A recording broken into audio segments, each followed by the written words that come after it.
بسم الله الرحمن الرحيم. تحياتي إلى كل إخواتي جماهير الأبيض الملكي. يا رب تكونوا بخير، والأيام الجاية إن شاء الله تجلب لنا كل سعادة وكل خير علينا وعلى نادينا الزمالك إن شاء الله. النهاردة كالعادة جايب لكم كل الأخبار اللي تخص نادي الزمالك واللي متعلقة بنادي الزمالك. النهاردة جايب لكم آخر أخبار الزمالك. مدرب الزمالك يظهر العين الحمراء للاعبين. قائمة بالتحذيرات والموانع على لاعبين الزمالك. الزمالك أفضل منظومة كروية في مصر بالأرقام. رد محامي الزملكاوية على جماهير الأهلي بعد التجاوزات والسباب ضد شيكابالا. مؤامرة الأهلي واتحاد الكورة مستمرة للحصول على السوبر. الهلال السوداني يعلن عن اقتراب توقيع عقوبات شديدة أو قوية جدا على النادي الأهلي. هنبدأ بشيكابالا. شيكابالا يا جماعة احتمال يتوقف الأيام الجاية. ليه شيكابالا هيتوقف الأيام الجاية؟ عشان جماهير الأهلي تعدت عليه بالسباب، هو وأهله ووالدته المتوفية. انا مش عارف هو شيكابالا، يعني الزمالك ما كانش طرف في الماتش، ما فيش اي تصعيد من اي ناحية، شيكابالا ملوش اي تصريحات، ما فيش اي سبب ان جماهير الاهلي تعتدي على شيكابالا بالسباب ليه ولاهله. حاجة غريبة جدا جدا جدا. هل هو بسبب ان هو لعيب موهوب جدا؟ هل هو بسبب ان هم بقالهم اكتر من 20 سنة بيشتموا شيكابالا؟ هل اسباب كتير قوي محدش عارف. هل بسبب ان هم دايما بيتجاوزوا في حق شيكابالا وان هم بيشتموه وسبب عنصري وكل ده وعمرهم ما تعاقبوا؟ يعني هل بسبب ان نادي الزمالك او شيكابالا ما صعدش للفيفا؟ لان الشكوى للاتحاد المصري زيها سواء العدم، يعني كانك ما عملتش حاجه. مين ورا جمهور النادي الاهلي او مين ورا نادي الاهلي بيحميه بجد؟ احنا عايزين نعرف ايه اللي ورا النادي ده اللي بيخليه الكل مرعوب منه، الكل خايف منه. اتحاد الكوره، وزاره الشباب والرياضه، لجنه التحكيم، حتى الكاف. في رعب من النادي الاهلي بدون سبب. انا نفسي اعرف ايه هو السبب. مين الشخص او الكيان اللي ورا نادي الاهلي اللي مخلي الكل مرعوب ان هو يقرب له؟ محدش يقدر يوقع عقوبات على نادي الاهلي. يعني النادي الاهلي انسحب من الرابطه دي، اخر حاجه كاس الرابطه. طلعوا له 100 تبرير عشان ما يتعاقبش. كهربا ساب جماهير نادي الزمالك والفيديو موجود، وحتى الان العقوبه ما طلعتش. يعني العقوبه صدرت بس هم خايفين يقولوها. طيب في ايه؟ في ايه بجد؟ يطلع خالد مرتجي بتاع النادي الاهلي ده، معرفش رئيس صندوق النادي الاهلي ولا ايه، برضه يخبط في نادي الزمالك ويشوه في التاريخ ويكذب في التاريخ، وبرضه مفيش حد قادر يحاسبه برغم ان الزمالك اشتكى. هو ايه اللي ورا المنظومة دي؟ المنظومة دي فيها ايه؟ يعني عايزين نعرف السبب. ازاي مؤسسات دولة تخاف تعاقب نادي، مجرد نادي هو المفروض زيه زي اسماعيلي، زي المحلة، زي الزمالك، زي المصري، زي اي فريق؟ مين اللي ورا الاهلي عشان الاهلي يبقى بالجبروت ده؟ الوزير بيروح له عشان يفتتح جراج، الوزير بيروح لرئيس النادي بتاعه كابتن بيبو عشان يتحايل عليه عشان يلعب ماتش. في ايه؟ محدش فاهم بجد. طبعا انا عارف ان حتى لو صدر ده، لو صدر عقوبة، انا عارف ان هي كبيرها هتبقى مثلا يقولوا 20,000 جنيه، زي ما حصل في ماتش بيراميدز ان رمضان صبحي وعبد الله السعيد طول الماتش بيتشتموا وبأهاليهم وبأبشع الألفاظ، ومفيش برضو أي عقاب. طلع قال لك 20,000 جنيه عشان سباب جماهير الأهلي. 20,000 جنيه، لعيبة بتتشتم طول الماتش بأهلها، 20,000 جنيه. طب شيكابالا مش موجود في الماتش، يعني شيكابالا ده الأهلي بيلعب فاركو، يعني خير، مال شيكابالا بالماتش؟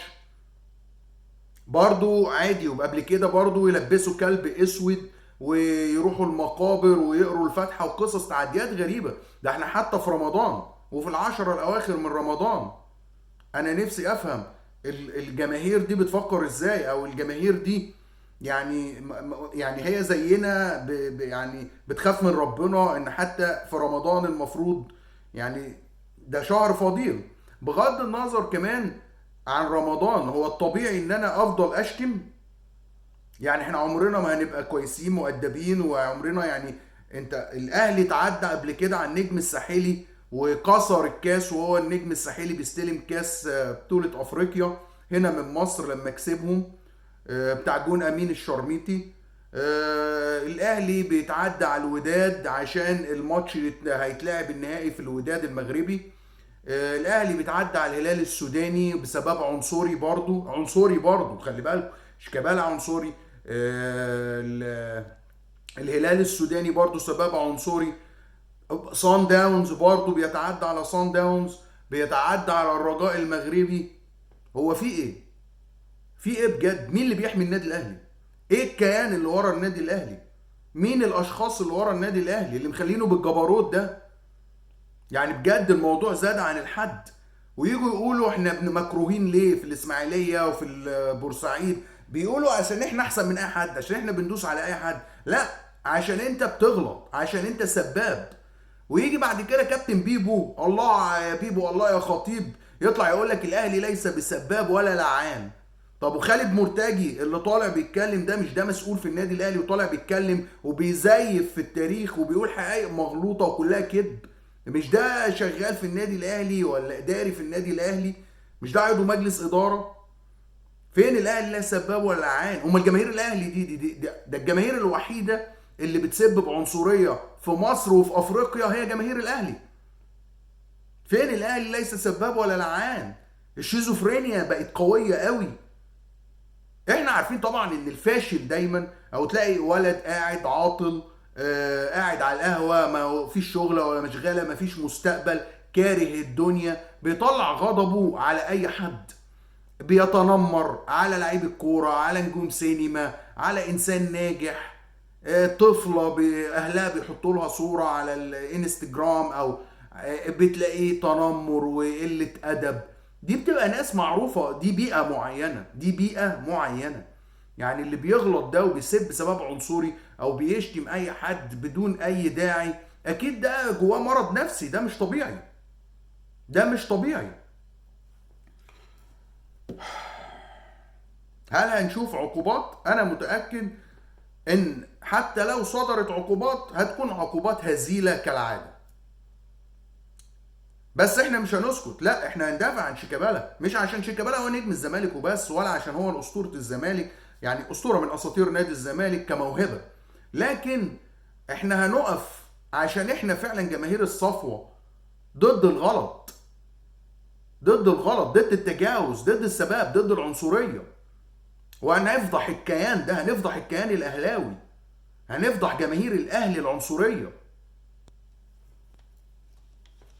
يا ريت يا ريت نادي الزمالك اتقدم بشكوى للجنه المسابقات في اتحاد الكوره ورابطه الانديه المحترفه وشركه تذكرتي. هيعملوا لهم ايه؟ هو من امتى عملوا لهم حاجه؟ انا شايف ان الشكوى دي زيها زي العدم. انا شايف ان شيكابالا لازم يشوف محامي ومحامي دولي ويجمع كل التجاوزات دي وتتبعت للفيفا، وده الحل الوحيد. ده الحل الوحيد. الفيفا هو الوحيد اللي هيقدر يرضع الكيان ده اللي احنا مش عارفين يعني الاهلي ده وراه ايه. ايه هو اللي ورا النادي الاهلي مخليه يعمل التجاوزات دي كلها؟ فده شايف ان هو الحل الوحيد، الحل الوحيد في ايد شيكابالا. وكفايه شيكابالا طيبه، كفايه. طيب هنخش بعد كده نادي الهلال السوداني يا جماعه، او الاداره في النادي الهلال السوداني، والاخبار جايه من الصحف السودانيه بتوقع ان في خلال ساعات او في خلال يوم او يومين هتصدر عقوبات من الكاف قويه جدا ضد جماهير الاهلي بسبب تجاوزاتهم وسببهم العنصري. يا ترى ده صح ولا ده نوع من انواع الضغط على الكاف؟ لان هل الكاف هيجرؤ ان هو يعاقب الاهلي عقاب قوي؟ انا عارف ان هو ممكن يعاقبه برضه 10000 دولار اي حاجه من كده، لكن ما اعتقدش برضه ان حد يجرؤ. قلت لكم الكيان الاهلي وراه كيان تاني بيحميه. ايه هو الكيان التاني اللي بيحميه؟ الله اعلم. لكن كيان قوي جدا الكل بيترعب منه. في تفكير في إدارة نادي الزمالك للتجديد للمسلوسي، لكن لسه مجرد تفكير، مفيش حسم. اتمنى من اداره نادي الزمالك بلاش مماطله، التجديد لسيف جعفر ويوسف اسامه نبيه. مش لازم ان يبقى فيه يعني عشان نخلص حاجه نقعد وقت طويل قوي. احنا بنخلي اللعيب كده عليه ضغوط، مش مركز، بيتعرض عليه اغراءات، ودول لعيبه صغيره لسه طالعه، بيتعرض عليهم ملايين وملايين كتير.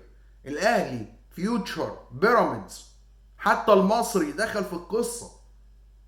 فليه المماطله؟ يعني دي لعيبه ومش هتاخد ارقام 15 مليون و20 مليون زي لعيبه تانية. ما نخلص ونجدد لهم.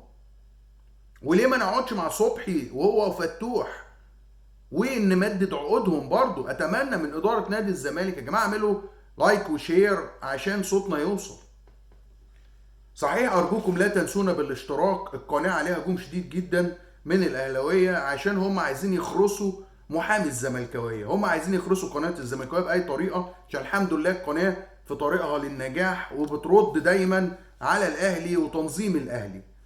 فيا ريت يا جماعه الاشتراك ودعم القناه باللايك والشير، واشتركوا في القناه.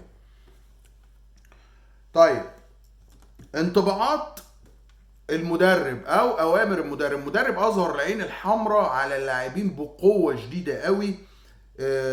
اول لقاء مع اللاعبين حفزهم، قال لهم الدوري مفيش حاجه اسمها ان الدوري ضاع، احنا هنلعب على الدوري ونكسب المطوشه القادمه كلها ال 11 ماتش، ويمكن المنافس يتعثر لكن مفيش حاجه اسمها ان احنا نستسلم. ودي روح قويه وبيبث الحماس في اللاعبين. المدرب ده يا جماعه حماسي جدا، فدي حاجه كويسه. قال لهم احنا هنلعب على كل البطولات بما فيهم الدوري.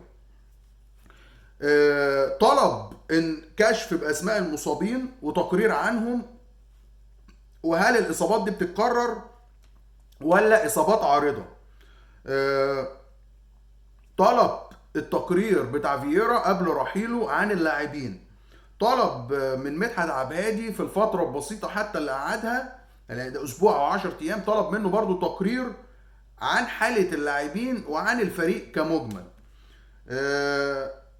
طبعا الاشاعه برضو اللي طلعت ان في بند في عقد الكولومبي برحيله في حاله تلقيه عرض من منتخب كولومبيا او المكسيك او اي منتخب من امريكا الجنوبيه. طلع محمد حبشي وكيل اعمال المدرب ونفى نفي تام وقال احنا مش عارفين الكلام ده بيطلع منين.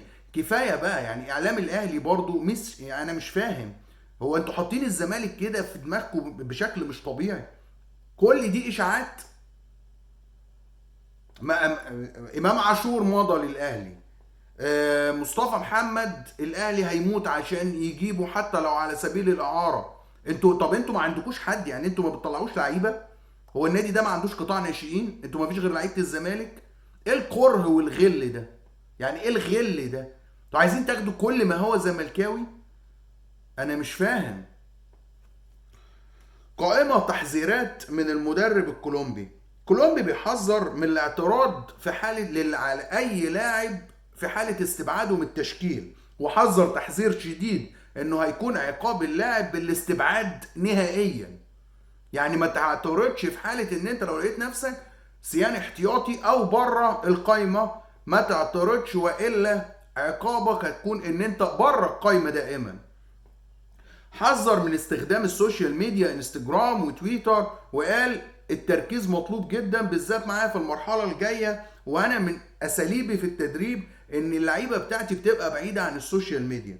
حذر برضو من زياده الوزن، وحط عقوبات شديده جدا بتوصل ل20,000 جنيه في حاله زياده وزن اي لاعب، واستبعاده من القائمه اللي هتشارك. يعني هيستبعد وهيوقع عليه غرامة مالية. ده بالنسبة للي بيدور الفترة دي في التمرين نادي الزمالك. والراجل يا جماعة بيشتغل بدني بقوة جامدة جدا جدا، وعشان كده خلى التمرين بعد الفطار. عايز اقول لكم مطلع عين اللعيبة بجد في التمرين. المدرب ما عندوش رحمه من الناحيه البدنيه. قلت لكم هو كان مدرب الاحمال في نادي مانشستر سيتي، فهو عالي جدا على المستوى البدني، زائد ان هو مدرب خططي قوي جدا بالذات الناحيه الهجوميه. ولذلك بحمد ربنا ان احمد مجدي ومدحت عبد الهادي معاه، عشان طبعا مدحت عبد الهادي واحمد مجدي في الاساس مدافعين، فيقدروا يشتغلوا برضو فين الناحيه الدفاعيه مع اللاعبين، لان المدرب ده هجومي جدا جدا. حتى وهو عايز يدافع اسلوبه ان انا هاجم عشان ادافع، يعني اسلوب اللي هو زي ما بيقولوا كده الهجوم خير وسيله للدفاع، وبيلعب ضغط عالي، وده بيحتاج مجهود بدني، وهو شغال بدني بقوه جدا مع اللعيبه.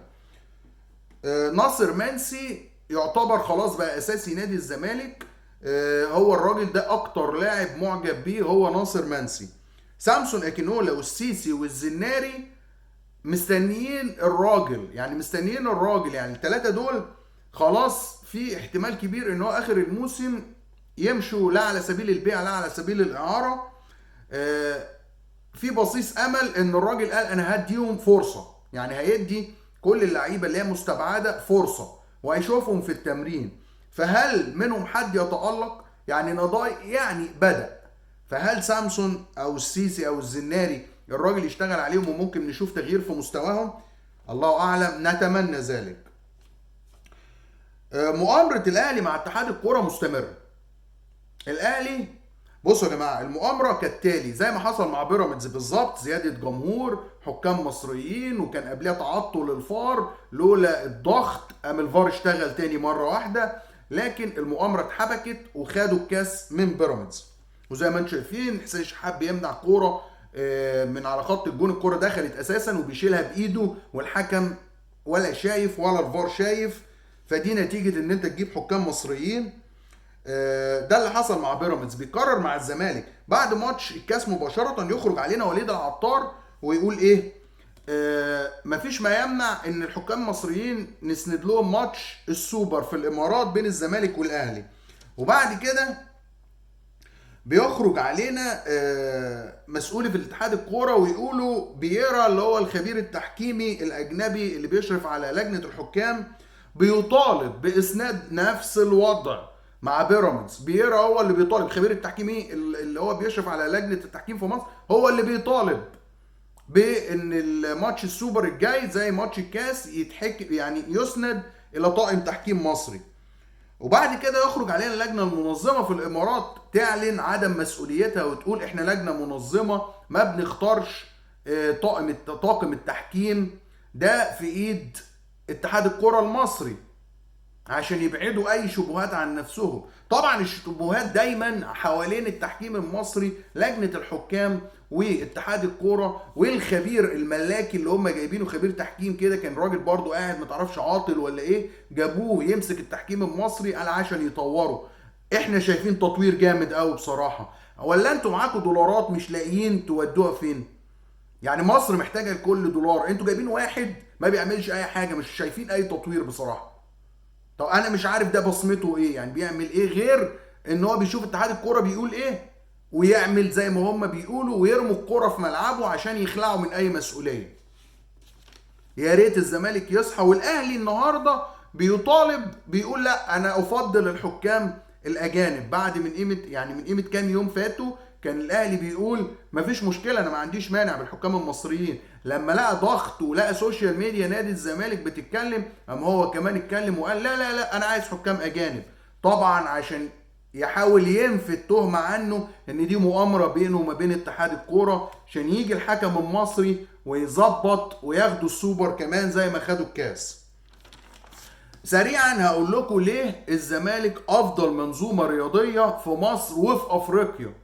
لان الزمالك عامل انجاز محدش اتكلم عنه يا جماعه نهائي، ده انفراد لينا، انفراد بالاسماء. مفيش نادي في افريقيا، واحتمال يكون يعني انا مش عارف بالظبط لاني ما اقدرش اقول، بس من افضل انديه العالم. الانجاز ده يا جماعه الزمالك في خلال سنه واحده صعد 12 ناشئ، 12 ناشئ، منهم سيف جعفر، يوسف اسامه، سيد عبد الله نيمار، حسام عبد المجيد، محمد طارق، حمدي علاء اللي هو في البنك الاهلي طالع اعاره، عبد الله محمد، محمد عبد الرحيم ايشو، ماجد هاني، طارق علاء، حاتم سكر، محمد خضري. وقبليهم دول 12 لاعب. قبليهم في 3 تانيين كان الزمالك مصعدهم وبقوا نجوم، مصطفى محمد واحمد فتوح وفي احمد عيد في انبي. يعني 15 لاعب يعني في مدار 3 سنين. 3 سنين، لكن في سنة واحدة صعد 12 لاعب. 12 لاعب دول ممتازين اللي اثبت كفاءتهم وبقوا لعيبه كمان يعتبروا اساسيين لما نيجي نعدهم: سيف فاروق جعفر، يوسف اسامه نبيه، سيد عبد الله نيمار، حسام عبد المجيد، حاتم سكر. انت بتتكلم عن 6 أو 7 لاعبين صعدوا في سنه واحده بقوا اساسيين، يعني او على الاقل بيلعبوا يعني بشكل اساسي. ده رقم كبير جدا جدا، غير 6 تانيين اوريدي يعني شاركوا، يعني برضه شاركوا مع الفريق الاول. مفيش نادي تقريبا، مش هقول في افريقيا والله بجد، مش عشان انا زملكاوي، لكن ما اعتقدش حتى ان في العالم في نادي في سنه واحده صعد 12 لاعب اسبقوا كفاءه عاليه. ده معناه ان منظومه الكوره في نادي الزمالك في الناشئين هي من افضل المنظومات في افريقيا وفي اسيا، وتقريبا صدقوني في امريكا الجنوبيه، وفي يعني في اوروبا ما اعتقدش ان في نادي بيصعد 12 لاعب في سنه. برغم ماشي، ما تقوليش عشان الظروف والزمالك كان موقوف، ده معناه ان قطاع الناشئين كان جاهز. المواهب دي يا جماعه بملايين بملايين بملايين. شوفوا مصطفى محمد راح فين، شوفوا امام عاشور، شوفوا احمد فتوح. احمد فتوح لو عايز يحترف هتجيله عقود في كل حته وبارقام كبيره. معنى كده ان الزمالك بيستثمر صح في الناشئين. وانا شايف ونصيحه يعني لاداره الزمالك، ارجوكم ما تفكروش في شراء لاعبين محليه، واعتمدوا على الناشئين. لو محتاجين في اي مراكز، واللي مش محتاجينهم طلعوهم اعارات عشان يرجعوا لنا تاني في حال تألقهم، زي ما مصطفى محمد اتعامل معاه، وزي ما احنا بنعمل مع احمد عيد، وزي ما احمد فتوح اتعامل معاه، وزي حمدي علاء ما اتعامل معاه. لعيبه بتتألق يعني تاخد الخبرات وترجع نادي الزمالك. وفي لعيبه مش محتاجه، ممكن على طول بتلعب في الفريق الاول، زي سيف وزي يوسف وزي نيمار وزي حسام عبد المجيد وزي محمد طارق، زي حاتم سكر، عبد الله محمد. ده لعيب انا بقول لكم رهيب رهيب، ان شاء الله ياخد فرصه. ودي كانت اخر حلقتنا. ما تنسوناش بدعمكم بالاشتراك واللايك والشير، وان شاء الله اشوفكم على خير، والسلام عليكم ورحمه الله وبركاته.